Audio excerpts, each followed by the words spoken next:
ఆడే ఆట అనుకుంటారే అంతా, ఆ దేవుడు ఆడే ఆట అని తెలిసేదెప్పుడంట.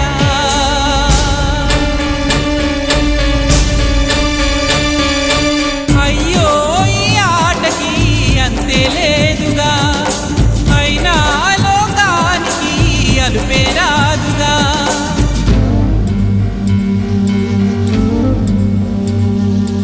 వీరి వీరి గుమ్మడి పండు వీరి పేరే,